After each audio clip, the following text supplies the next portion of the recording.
Hey everybody, it is Thursday. That means it's time for your Thursday thought. I have two things I want to share with you. Number one, the average price point for a single family home in the Pikes Peak region in June was $401,000 in change. We crossed the $400,000 mark for the first time ever. And so a few weeks ago, maybe about 5 weeks ago or something, I had seen the average price was at $397. That was in, I think, April. And in May, I was like, man, if this continues, we're going to cross $400,000 in May. It didn't. It actually went down to like $393, and then it came up in about $8,000 to this 401. So that's just kind of a staggering number. I remember about maybe 18 months ago, maybe it was 2 years ago in Denver when they crossed the $500,000 average price point for the first time. And it's just continuing to see growth along the Front Range.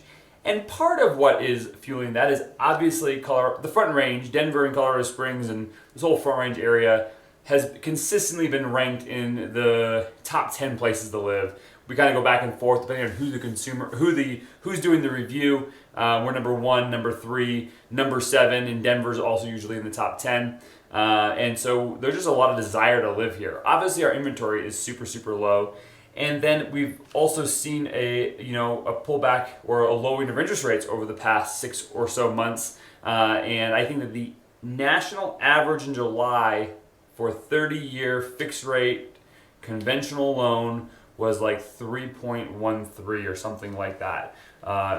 So it's just incredibly low interest rates, and of course that increases buying power when the inventory is low.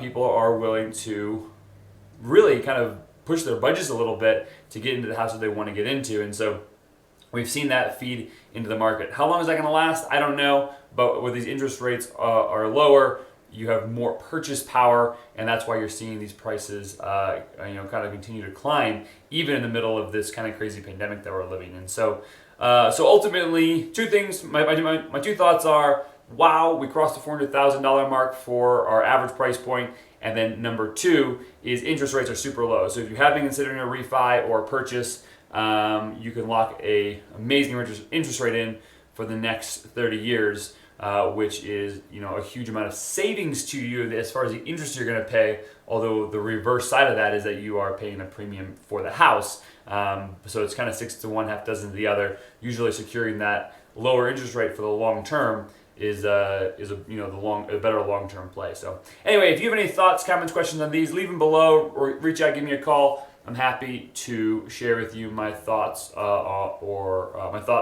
experiences, perception on any of the craziness that's happening in our market right now. Thanks very much. Hope you're well. Thanks for tuning in, and we'll see you next week on next week's Thursday Thought.